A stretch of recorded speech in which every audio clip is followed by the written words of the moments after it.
Pollen agro minerals private limited. संशोधन, गुणवत्ता, सेवा के साथ हमारा लक्ष्य समृद्ध भारत। जसं आता आपण तिन्ही एकमेकाला सांगड घातली आहे, एक हापूस आहे, पायरी आहे आणि केशर आहे, बरोबर आहे। आपल्याला आता हे एक मनामध्ये कायम शंका असते की छाटणी कशी घ्यावी, कधी घ्यावी, कसा आकार द्यावा, किती छाटावं। आता छाटणी घेण्याचा सगळ्यात पहिला कालावधी आपल्याला माहित पाहिजे। म्हणजे बघा, वनस्पती शास्त्र काय सांगतं, कोणत्याही वनस्पतीचं असू दे, प्रत्येक विभागामध्ये हंगाम चक्र जसं आहे, म्हणजे जसं ऋतुचक्र आहे, ते ऋतुचक्र प्रत्येक भारताच्या कानाकोपऱ्यात वेगवेगळं आहे। आणि याच्यामध्ये न्यू डेव्हलपमेंट, नवीन डेव्हलपमेंट कधी होते वर्षभरामध्ये, असे कालावधी कोणते कोणते। आता तुम्ही बघितला, आंब्याच्या झाडाला कोकणामध्ये पालवी येणे म्हणजे न्यू डेव्हलपमेंट म्हणतो आपण, बरोबर आहे की नाही। फ्लावरिंग येणे न्यू डेव्हलपमेंट आहे, म्हणजे त्याला फुलकळी येणं, म्हणजे मोहर येणं वगैरे ह्या गोष्टी। आता ही न्यू डेव्हलपमेंट वर्षात कधी कधी होते, याचा कधी अभ्यास केला का आपण? कारण पावसाळा गेला, करेक्ट, म्हणजे ऑक्टोबर हिट, परत जानेवारी, म्हणजे ऑक्टोबर नोव्हेंबर, म्हणजे सप्टेंबर एंड ते 15 सप्टेंबर ते 15 नोव्हेंबर हा एक कालावधी ज्याच्यामध्ये नवीन डेव्हलपमेंट झाडामध्ये स्वतःहून होत असते, बरोबर आहे। नवीन डेव्हलपमेंट होत असते। परत वसंत ऋतू, परत दुसऱ्यांदा परत आपण आता डिसेंबर, जानेवारी, फेब्रुवारी, मार्च पर्यंत गेलो। मार्च पर्यंत फारशी पालवी येत नाही, जी येते त्या मॅक्सिमम पालवीमध्ये दोन डाव असतात, दोनच गोष्टी असतात। एक असते फेल फुल, म्हणजे काय की ज्याला तुम्हाला फ्लावरिंग मिळालं नाही, बरोबर, त्यानं पालवी टाकली, बरोबर। आणि अशी पालवी की जी मोहर देते, अशा दोन प्रकारच्या पालव्या येतात। म्हणजे दुसरा पिरियड कुठला आला, आता 15 सप्टेंबर ते 15 नोव्हेंबर पर्यंत बघितला तर ती डेव्हलपमेंटच होणार। तिथं मोहरापेक्षा तुम्हाला पालवी जी येईल ती अगदी अर्ली जर पालवी आली तर ती नवीन डेव्हलपमेंटचीच येते, बरोबर, लक्षात येते वा। ऑगस्ट सप्टेंबर ह्या पिरियडमध्ये जी नवीन सुरुवात होते आणि ऑक्टोबरला ती आपल्याला दिसायला चालू होते। आता तसाच पुढे थंडीमध्ये येणारा कालावधी आहे, याच्यामध्ये मॅक्सिमम मोहर असतो 60-70% आणि 30% फेल जातात, 40% फेल जातात, ठीक आहे। आता फेल का झालं, काडीमध्ये स्टोरेज नव्हतं, म्हणून त्यानं काय केलं की परत एकदा नवीन जन्माचा प्रयत्न केला, म्हणजे न्यू डेव्हलपमेंटला थोडंसं स्वतःला ढाळलं आणि नवीन। बरं, पालवी येणे ही काय प्रक्रिया आहे? आता झाडाला पालवी येते म्हणजे काय होत असतं, एखाद्या झाडाला पालवी येते म्हणजे काय होत असतं, आपल्याला काय वाटतं की ह्याच्यामध्ये आता भरपूर स्टोरेज आहे आणि ते स्टोरेज आहे म्हणून त्याला पालवी आली। हे चूक। ज्या झाडाला सर्वात जास्त पालवी येते ते झाड सगळ्यात जास्त रिकाम असतं। असं का? तर ते प्रयत्न करत असतं की जास्तीत जास्त फुटवे करावे आणि जास्तीत जास्त अन्न बनवावं आणि स्टोरेज करून घ्यावं। आपल्याला त्याच्या उलट वाटतं। आपण कधी विचार केला का, आता बघा काही लोकांच्या आता ह्या वेळेला माल भरपूर लागले, बरोबर आहे, माल भरपूर पण लागले आणि त्यांच्या बागा आता फुटून पण गेल्या। आता असं कसं काय घडलं?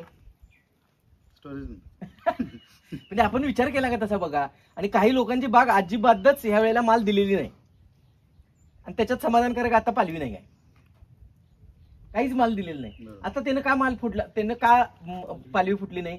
कारण त्याच्यात ऑलरेडी स्टोरेज आहे। तर हे सिम्पटम्स ऑफ स्टोरेज ही गोष्ट असते नवीन न्यू डेव्हलपमेंटची। आता बघा, ह्या पालवीमध्ये अन्न बनवण्यासाठी तात्पुरती येणारी पालवी आपल्याला ओळखता आली पाहिजे, म्हणजे ती आयुष्य पुढचं ब्रँच देणार नाहीये। तर तिला ओळखायची पद्धत काय आहे, तर जिथं ब्रँचिंग असतात, म्हणजे जॉईंट असतात, नोड जॉईंट म्हणतो, आम्ही नोड म्हणतो त्याला, त्या जॉईंट मधनं चटक्यान बाहेर येणं आणि त्या पालवीला लगेच खाली झुकाव असतो, म्हणजे शेंडावर उभा राहत नाही।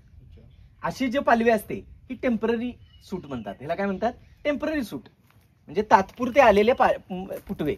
हे काय करायसाठी आलेले असतात, फक्त आणि फक्त अन्न बनवण्यासाठी आलेले असतात।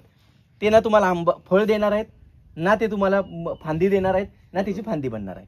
मग छाटणीमध्ये पहिला प्रकार येतो काय की असे जे तात्पुरते आलेले स्प्राउट्स जे आहेत, तात्पुरते आलेल्या ज्या सूट आहेत, ह्या वेळोवेळेला आपल्या खरडता आल्या पाहिजेत, म्हणजे काढता आल्या पाहिजेत। आता ह्यामध्ये तुम्हाला मी साधं उदाहरण देतो की ही जी पालवी आली, जेव्हा कधी गेल्या वेळेला पालवी आली, हिनं काय केलं, जसं ह्या जॉईंट मधनं 3, 4, 5 बाहेर काढल्या, बरोबर। आता ही पालवी वाढली का? ही तिथंच थांबली, हिनं पानं मोठी केली, बघा। तर आता ही टेम्पररी स्प्राउट आहे, हा आपल्याला कळला पाहिजे। हा जाणीवपूर्वक सुरुवातीला तुम्हाला अन्न देतो, पण तो सगळ्यांना परत त्रास देत बसतो। काय त्रास देत बसतो की मुळाकडून येणारं पहिलं अन्न काय करतो की पहिला आपल्याकडे घेऊन साठवून ठेवतो आणि पचत नाही म्हणलं की ते तिथंच डंप करून ठेवतो आणि असंच डंप करत करत करत राहिला की सगळे कीटक सगळे रोग हे त्याच्यावरच येतात. का तर त्याच्यात डंप फिडिंग जास्त असतं. म्हणून त्याला हे वेळोवेळेला तुम्हाला इथनं रिमूव्ह करता आलं पाहिजे. हे तुम्ही जर रिमूव्ह केलं, हा जो पार्ट रिमूव्ह केला, आता ह्याची ग्रोथ आहे का पुढं? नाही. कीटकांना खाल्ली असेल काही असेल तो पार्ट, कारण त्याला ग्रोला संधीच नसते. का? त्याने तोंड तिथंच खाली केलेलं असतं आणि ह्याची वाढ थांबलेली असते पूर्णतः. ठीक आहे. आता ह्या आयडेंटिफाय करून जर तुम्ही ह्याला आकार देता आला नाही, म्हणजे ह्या फांद्यांना आकार देता आला नाही, टेम्पररी जर तुम्ही ब्रँच काढल्या नाहीत, तर मग हे झाड काय करतं? गुचप्याने वाढतं, तिथल्या तिथंच वाढतं, तिथल्या तिथंच वाढतं, तिथल्या तिथंच वाढतं. म्हणून काय म्हणतो आम्ही, आतली बाजू ही निघाली पाहिजे. बघा आपण आकार देताना कसा दिला, आतली बाजू निघाली पाहिजे, झुकती बाजू निघाली पाहिजे. बरोबर. हे बघा टेम्पररी, हा हे रिब्रँच आली का नाही, झाला आकार. आता झाडाला हा जो आकार मिळाला, हा आकार काय करतो, आता एका वेळेस म्हणजे छाटणी घेताना सुद्धा काय काळजी घेतली पाहिजे की आपण छाटणी घेताना काय करतो की फटाफट सगळं काढून टाकतो, रिकामं करतो. आता एका वेळेस एवढ्या जखमा झाल्या, ठीक आहे, ह्याची वाढ न होता त्या जखमा भरण्यातच पुढचा महिना घालवते. म्हणून काय करायचं की म्हणजे प्रुनिंग करताना सॉफ्ट सॉफ्ट सॉफ्ट एक एक एक एक काढत जावा. आता काय करायचं, 25%, पुढच्या 15 दिवसांना 25%. एकच लेबर एकाच वेळेस त्याच्या झाडावर चिकटवण्यापेक्षा 25% 15 दिवसात करा. तेवढ्या जखमा बऱ्या बऱ्या बऱ्या होत गेल्या, झाडाची वाढही थांबत नाही आणि त्याच्यावर ताणही येत नाही. तुम्हाला फवारणी नाही घेतली तरी चालतं, मग तुम्हाला वेस्टेज शून्य निघतं. समजते का? बघा.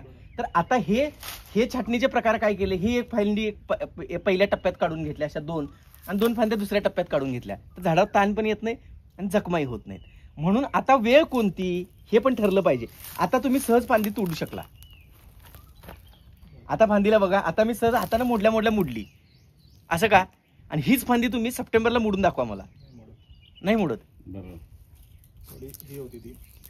समजते का? बघा त्याच्यामध्ये आता जे झाडाचं स्टोरेज आहे हे उन्हाळ्यामध्ये काय होतं, वर्ग होतं फांद्यांकडे. किती सायंटिफिकली रिझन आहे बघा. झाडातलं जे स्टोरेज आहे ते पूर्ण फांद्यातून पानातून कुठं वर्ग होतं, खोडाकडे वर्ग होतं. आणि तेच पावसाळा सुरू झाला की ते सगळं स्टोरेज कुठे येतं, परत फांद्या आणि पानांमध्ये येतं. बरोबर आहे का? बघा. आणि मग काडी बनते. आता तेव्हा तुम्ही जर त्याला छाटणी घेतली की त्यात जखमा होणार. आता जर छाटणी घेतली तर फायबर तुटतं, काहीच नुकसान नाही. म्हणून छाटणी घेण्याची सर्वात चांगली वेळ कुठली, तर उन्हाळा आणि पावसाळ्याच्या मधले 2 महिने. म्हणजे कुठला, की जेव्हा ताण संपून गेला, जसं आता अवकाळी पाऊस एखादा पडून गेला की त्या पट्ट्यात तुम्हाला त्याला आकार देता आला पाहिजे कुठला, हार्ड. 15 दिवसात 2 वेळा छाटण्या घ्या आणि काढून टाका, सगळ्यात उत्तम कालावधी. मग दुसरी वेळ अजून असते, ही एक वेळ आणि दुसरी वेळ कधी, 15 नोव्हेंबर 15 डिसेंबरच्या मध्ये. म्हणजे उन्हाळ्यात मधनं संपलं आणि थंडीची सुरुवात झालीये, ह्याच्या मधला टाइम. आता त्यावेळेला पण एक दुसऱ्यांदा वर्ग होत असतं, तेव्हाही परत सगळ्या बॉडीतलं अन्न परत खोडात जातं, खोडातनं काढीत येतं आणि मग फ्लावरिंग तुम्हाला देत असतं. ह्या 2 टाइमला तुम्ही छाटण्या घेतल्या पाहिजे.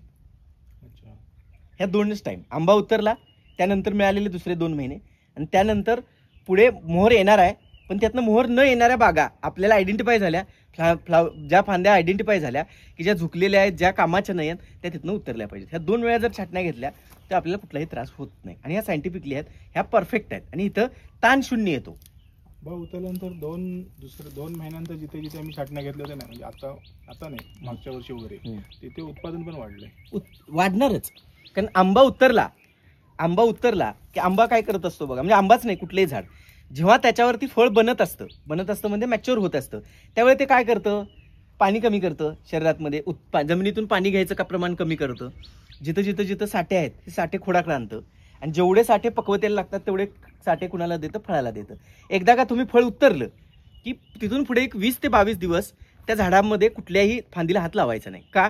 अजून साठे खोडाकडे येत असतात, कारण आता फळाकडलं काम संपले, शिल्लक राहिलेलं. आता ह्या काडीनं समजा तुम्हाला 2 फळं दिली, पण त्या 2 फळामध्ये एखादं फळ नैसर्गिक आणि एखादं अनैसर्गिक किड्याने आळीने खाल्लं. आता त्या फळाचं करायचं काय, म्हणजे त्याच्या साठ्याचं करायचं काय? त्यानं 2 फळ आहेत म्हणून ते साठा खोडातून फांदीतून आणून इथं ठेवला, पण ते फळ तुमचं पकलं नाही. किंवा काही वेळा रेट बघून तुम्ही काय करता, काढणी आरली करता, लवकर घेतो. अजून 15-20 दिवसासाठी जे त्यानं आणून ठेवलेलं अन्न आहे त्याचं करायचं काय? ते ज्यावेळी तुम्ही जे कट करायला जाल ना त्यावेळी ते जखम करतं. का करतं? कारण अन्न फाटतं. हे सडतं काय, इथलं अन्नच सडतं. फांदी सडत नसते, न्यूट्रिशनच खराब होतात, डिकम्पोज कोण होतात, न्यूट्रिशन होतात. म्हणून मग त्यावेळेला काय केलं पाहिजे की तुम्ही काळजीपूर्वक काय केलं पाहिजे की हे लक्षात ठेवलं पाहिजे की ज्या दिवशी तुमच्याकडं काढणी संपली फळाची, म्हणजे आंब्याची काढणी झाली, त्यानंतर पाणी पूर्ण बंद करा. पाणी पूर्ण बंद झाले की सगळ्या फांद्यातले जे काय एक्सेस वॉटर स्टॉक आहेत ते रिड्यूस होतात. ते रिड्यूस झाले की काडी कट करण्यायोग्य बनते आणि साठे वर्ग होतात आणि मग 20 दिवसानंतर कधी एक छाटणी घ्या, काही प्रॉब्लेम. तो कालावधी सगळ्यात बेस्ट. म्हणजे ज्याला आर्ली माल काढायचा आहे त्यानं 15 नोव्हेंबरची छाटणी घ्यावी, म्हणजे ज्याला ऋतुमान चक्र बदलणे म्हणतात. म्हणजे निलेशजींना वाटतं की मला आता ह्या वेळेला मला डिसेंबरचा माल नको आहे, मला आर्ली आणायचा आहे, तर त्यांनी काय करायचं, झाडाला आकार द्यायला चालू करायचा. पण द्यायचा कधी, हंगामातच द्यायचा. म्हणजे आता मी झाडावरनं 10 पेट्या मालाची झाड आहे, मी त्याच्यावरनं काय करीन, 4च घेईन किंवा 5 घेईन आणि 5 पेट्यासाठी पुढच्या वर्षी लवकर तयार करीन. मग त्याचं स्टोरेज काय करायचं, त्या 5 भांड्यातलं हलकीशी छाटणी ती 50% घेऊन टाकायची. मग तिथं काय होईल, तुम्हाला माल मिळत नाही, कारण ज्याच्यातून मोहर येणार होतं तेच तुम्ही उडवून टाकले. आता ते स्टोरेज काय होतं, येऊन स्टोरेज त्या फांदीमध्ये होल्ड होतं. आहे तो माल चांगला पिकतो, साईज येतो, कलर येतो, सगळं होतं. आणि प्लस काय होतं, त्या काड्या तयार होऊन राहतात आणि त्या हंगामाच्या पुढच्या तोंडाला येतात, नवीन काडी मिळते. अशा 2 आकार देण्याची छाटणी पावसाळ्याच्या तोंडावर आणि हंगाम बदलण्याची छाटणी 15 नोव्हेंबर ते 15 डिसेंबर, म्हणजे जास्तीत जास्त ऑक्टोबर, नोव्हेंबर, डिसेंबर ह्या पिरियडमध्ये तुम्हाला जर पावसाचा हंगाम मध्ये कधी ऑक्टोबरचे पाऊस लागतात, हे जर लेट झाले तर थोडं लेट करा, नाही लागले तर आर्ली करा. तर हंगाम बदलणे हे तुमच्या हातात आहे, सर्वस्वी. खत, पाणी आणि छाटणी हा स्विच करायचं.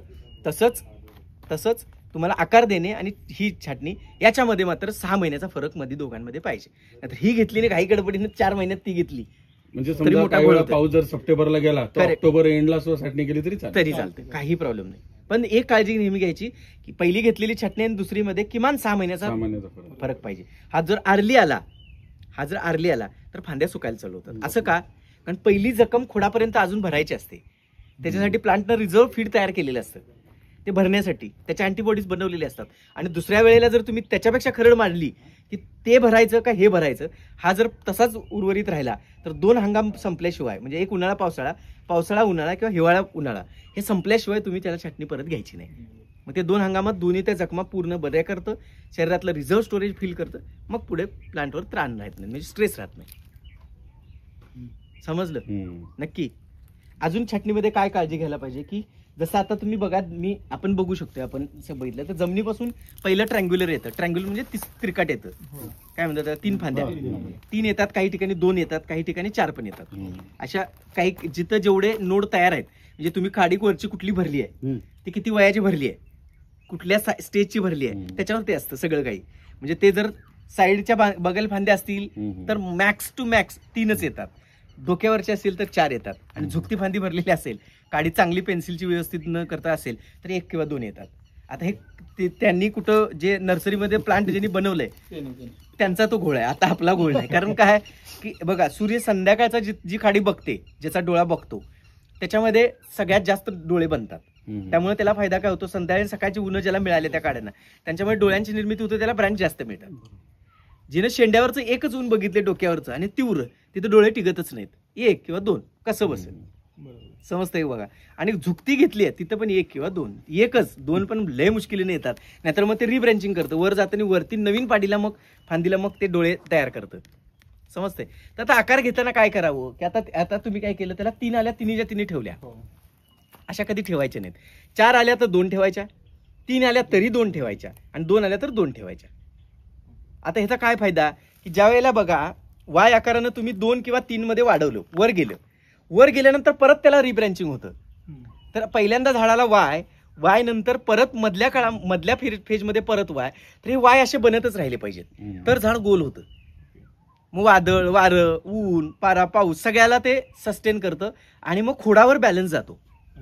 आता तुमचा प्रॉब्लेम काय येतो, एखादी फांदी बघा, आता त्याच्यामध्ये तुम्ही 3 ठेवल्या, कुठलंही झाड बघा ज्याच्यामध्ये तुम्ही 3 पेक्षा जास्त फांद्या ठेवल्यात, त्यातल्या 2ची वाढ जास्त होते, 1ची वाढ कमी होते, ती उडवली पाहिजे. आता हेच बघा ना, इथून पालवी आली, बरोबर, अगोदर इथे कट म्हणून एवढ्या 4 ब्रँचेस आल्या, काय फायदा, कट न केल्यामुळे इथून इथे आली, इथून आता परत इथे आली. मग आता ह्या ज्या स्टेप आहेत ह्या जर कळल्या नाहीत आपल्याला प्रॉपर समजून घ्या की आता आपण हे बघा, ह्या आता 4 आल्या, सरांनी जसं आता समजवलं. ह्या 4 पैकी आता वर जाणारी, आता वरती तुम्हाला उंची कितीपर्यंत पाहिजे बाबा? 12 फूट पाहिजे, 10 फूट पाहिजे, जिथपर्यंत तुम्हाला यंत्र पोहोचवणं सोपं झाले. त्याच्या पुढचं आता झाड कोणालाच नको आहे, कारण आता मॅनेजमेंट करणं सोपं राहिलेलं नाही. बरोबर, वर चढणारे मजूर नाहीत, औषधं फवारीला त्रास आहे सगळं. तर हे तुम्हाला कुठपर्यंत जायचं आहे, ती वरची ब्रँच तुम्ही एक घेऊन जावा. आता 3 झाडांमध्ये 3 फांद्यांमध्ये 3 मिळणार आहेत का? तर बिलकुल नाही. एक फांदी आडवी जाईल, एक फांदी सरळ येईल, एक फांदी परत आडवी वाढेल. तर एक वरती वाढणारी आणि 2 साईडला वाढणार आहे. तुमच्या कळलं मी काय म्हणलं ते? एक आता ही फांदीला जर चढ उतार आहे तर हिला मधली फांदी वर न्यायच्या नंतर मधलीच घेऊन जावा. त्याच्या फक्त साईडच्या मग फांद्या ह्या ठेवायच्या नाहीत. मग काय त्याचा फायदा काय होतो की म्हणजे आंब्रेला डेव्हलपमेंट म्हणतात, म्हणजे छत्रीसारखी वाढ. म्हणजे एक छत्री इथं तयार झाली, दुसरी छत्री त्याच्यावर तयार झाली, तर मग फायदा काय होतो की गर्दी होत नाही, प्रत्येक फळाला ऑक्सिजन मिळतो, लाईट मिळते, सगळं आपल्या आपल्या गरजेप्रमाणे मिळतं आणि मग झाड स्ट्रेसमध्ये जात नाही किंवा मग हंगाम आपल्या हातातनं पळत नाहीत का, तर झाडावर ताबा राहतो.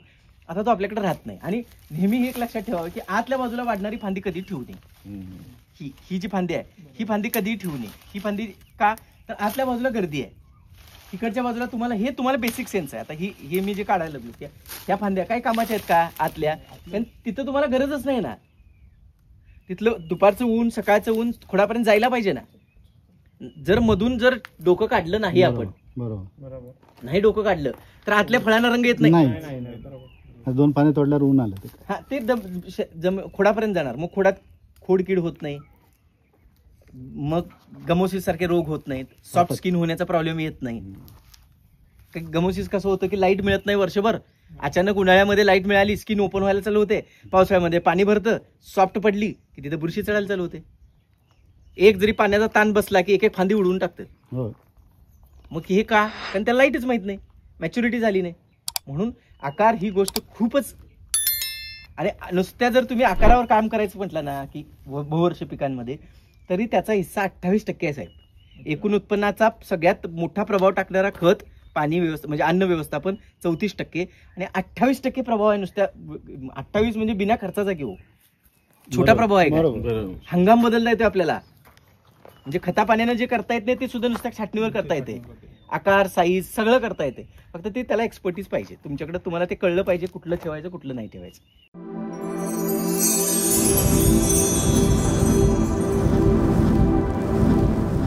Pollen agro minerals private limited. संशोधन, गुणवत्ता, सेवा के साथ हमारा लक्ष्य समृद्ध भारत.